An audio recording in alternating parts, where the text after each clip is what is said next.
ఏమిటంటే దురదృష్టంలో అదృష్టం అనే ఒక కథని మీకు వివరిస్తానన్నమాట.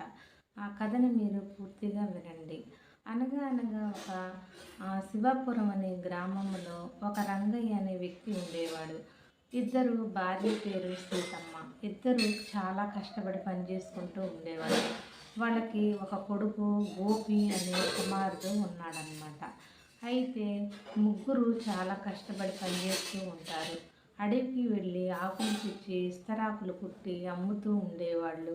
అలా చేస్తూ ఉండగా ఒకసారి వాళ్ళకి పాపం ఆ పని లేక చాలా బాధపడుతూ ఉంటారు. అయితే కొన్ని రోజులైన తర్వాత గోపి తండ్రి చనిపోతాడు. చనిపోయే ముందు ఏం చెప్తాడంటే గోపికిని, నాయన ఇలా రా, నీకు ఒక విషయం చెప్పాలి. ఏమిటి నాన్న అని చెప్పేసానంటే, నేను నీకు ఏమీ కొంచెం కూడా దానాన్ని దాసి ఇవ్వలేదు. నీకు ఒక విషయం చెప్తాను. నేను ఒకరోజు అడవికి వెళ్ళినప్పుడు అక్కడ ఒక సాధువు తపస్సు చేసుకుంటూ ఉన్నాడు.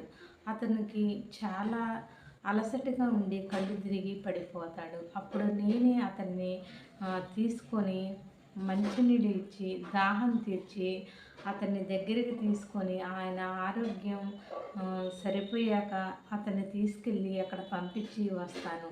ఆ సాధువు ఒక విషయం నాకు చెప్తాడు. ఏమిటంటే అతని దగ్గర శక్తివంతమైన ఒక మొండి కత్తి ఉండేది. ఆ కత్తిని నీకు ఇస్తున్నాను ఆయన, ఇది నీ పక్కన పెట్టుకుంటే నీకు చాలా సుఖశాంతులు ఉంటాయి అని చెప్పేసి అతను మరణిస్తాడు.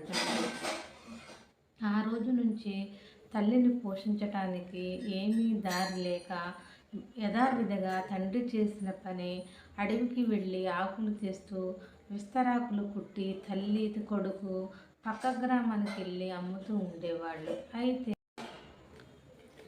అలా తల్లిని పోషించడానికి తండ్రి చేసిన పనిని కొడుకు కూడా చేసుకుంటూ తల్లిని పోషించడానికి అలా అడవికి వెళ్ళి ఆకులు తెచ్చి అలాగే కుట్టి ఇద్దరు ఇస్తరాకులు కుట్టి పక్క గ్రామానికి అమ్ముకుంటూ వాళ్ళ జీవనం చేస్తూ ఉంటారు. అయితే ఒకరోజు ఏం జరిగిందంటే ఆ మొండి కత్తిని మళ్ళీ ఇక్కడ బొడ్డులో పెట్టుకొని అలా మళ్ళీ అడవికి వెళ్తూ ఉంటాడు. అక్కడ ఉన్న పెద్దలు అందరూ అంటారు, సుబ్బయ్య తాత మంగయ్య తాత వీళ్ళంతా, ఒరే ఈ పిచ్చివాడేంట్రా మొండి కత్తిని బొడ్డులో పెట్టుకొని వెళ్తున్నాడు, ఎవరు పొడి చేస్తాడ్రా అది ఇదని వీడు తెక్కలోడు అది ఇదని చెప్పేసి అన్నరాని మాటలు అంటూ ఉంటారు. అప్పుడు ఈ రాము గోపి అంటారు కదా, సుబ్బయ్య తాత నన్ను ఇంకా అన్నావంటే ఊరుకునేది లేదు, ఇలా అన్నావంటే ఇంకొకసారి అని చెప్పేసి అన్న తర్వాత ఇక ఇక్కడ వాతావరణం అతనికి సరిగా ఉండదన్నమాట.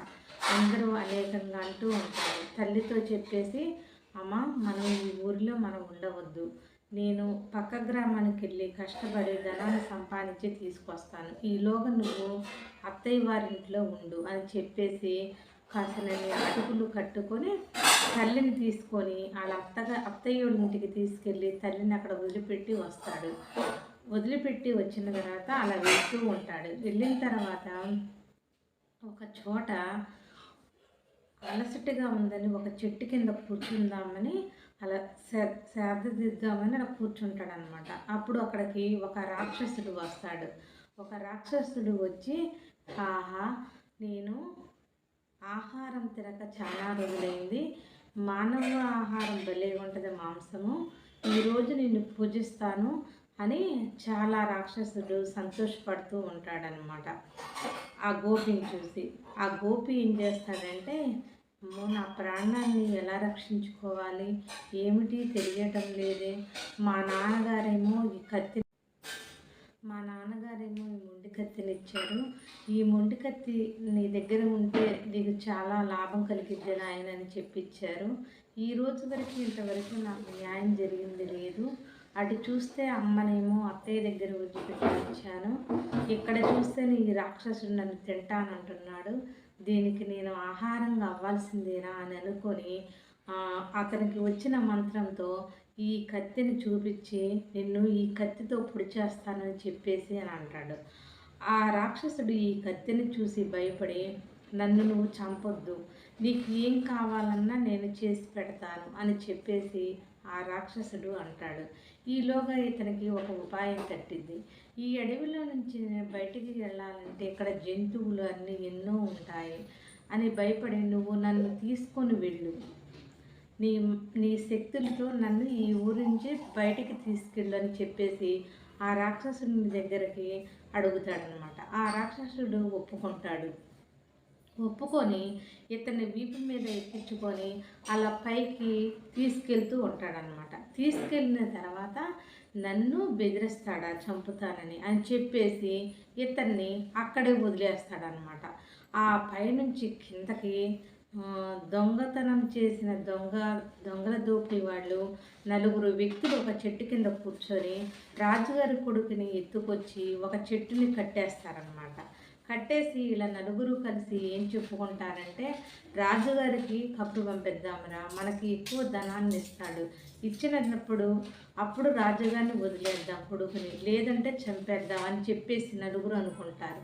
అకస్మాత్తుగా ఈ గోపి పైనుంచి రాక్షసుడు కింద పడేసేసరికి పైనుంచి కింద పడేసరికి ఈ నలుగురు ఇదేంటి మనుషులు కూడా పైనుంచి కిందకు పడుతున్నారు అని ఆశ్చర్యంతో అతని దగ్గర ఒక మూట ఉంటుందన్నమాట. అందులో ఏముంటుంది అనుకుంటున్నారు? ఏమీ ఉండదు. ఒక అటుకుల మూట కొంచెం ఉంటుందన్నమాట. ఒక మొండి కత్తి ఒక పక్కన. అలా అయిన తర్వాత, నాయన నువ్వెవరివి అసలు, నువ్వు పైనుంచి ఎలా పడ్డావు అని నలుగురు అడుగుతూ ఉంటారనమాట.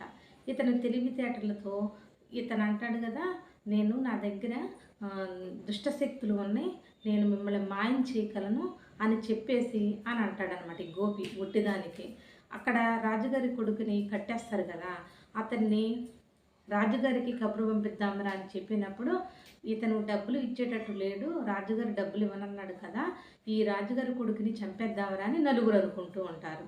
ఈలోగా ఈ గోపి మంచి పన్నాగం బంగి అంటాడు కదా, ఇదిగో నా దగ్గర శక్తి కళ కత్తి ఉంది, ఈ కత్తితో మిమ్మల్ని మాయం చేయగలను, ఏం చేసుకుంటారో చూడండి అని అనేసరికి నలుగురు భయపడి ఆ రాజుగారి కొడుకుని అక్కడ వదిలేసేసి ఇక వీళ్ళు నలుగురు పారిపోతారనమాట ఈ దొంగలు. అప్పుడు ఈ రాజుగారి కొడుకుని వదిలేసిన తర్వాత అతను అంటాడు కదా, నిజంగా నీ దగ్గర దుష్టశక్తిని మాయమాయ